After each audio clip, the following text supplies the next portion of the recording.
ভাবুন তো, আপনার এলাকায় অশরীর আক্রমণে নির্দোষ মানুষের জীবন চলে যাচ্ছে। আপনার জীবনও সংকটে থাকে। ঠিক এইরকম জ্বলন্ত ঘটনা আজকে শুরু করতে যাচ্ছি। গ্রামের নাম মাধবপুর। এটি ইন্ডিয়ার কোনো একটি জায়গা। ঘটনাটি আমাকে যে বলেছে চক্রবর্তী কবিরাজ সাহেব। তিনি এই পেশাতে অনেক দিন যাবত। বেশ জটিল ও কঠিন সমস্যা তিনি পড়েছিলেন এবং সমাধানও করেছিলেন। তবে একটা ঘটনা তাকে আজও আতঙ্কে ওঠে।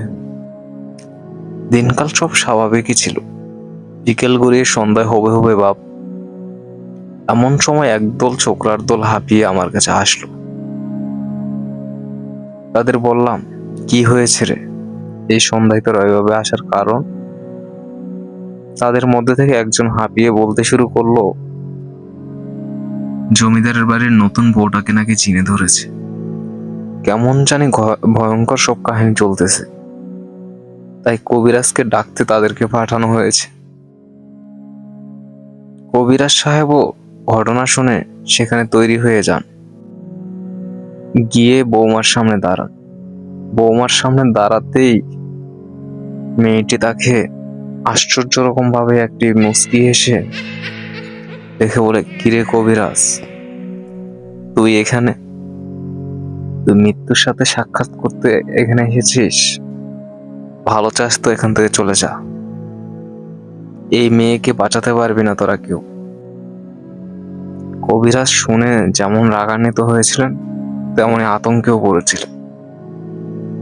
কবিরাজ কথায় কান্না দিয়ে শুরু করেন তার যজ্ঞ আসন। আসনটি নাকি ডাকিনীর আসর। আসর শুরু করার কিছুক্ষণ পরে চারদিকে শুরু হয় জড়ো হাওয়া।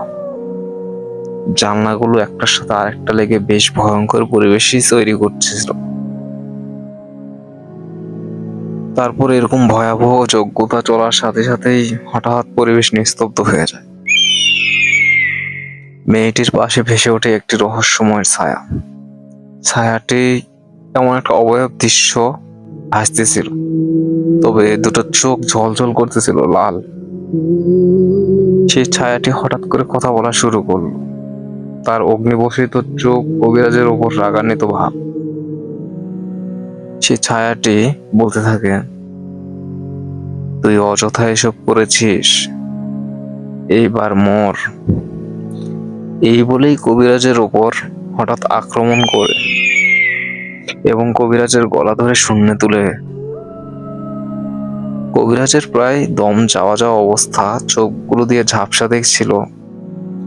এমন সময় সেই নতুন বউ, তিনি অজ্ঞান অবস্থা থেকে ফিরে চিৎকার করে ডাকিনীকে বলে, ভুল আমি করেছি, তুই আমার মৃত্যু নে, অহেতুক জীবন কেন নিচ্ছিস?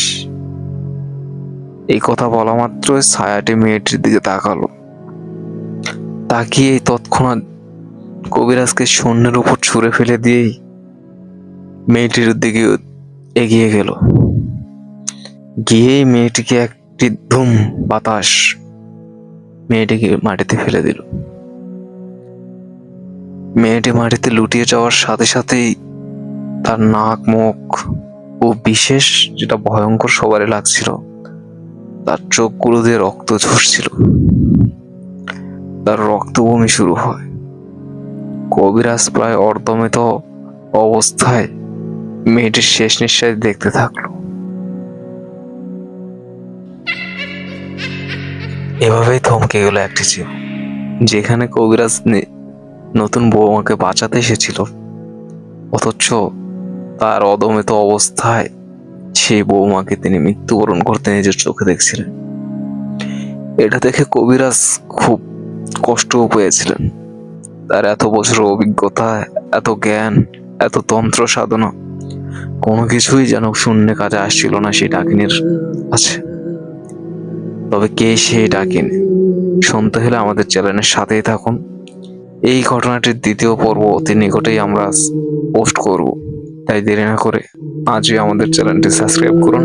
আর ঘটনাটি কেমন লাগলো লিসেনার্স, অবশ্যই আমাদেরকে আপনারা কমেন্ট করে জানাবেন এবং ভালো লাগলে অবশ্যই শেয়ার করবেন। ধন্যবাদ সবাইকে। আল্লাহ হাফিজ।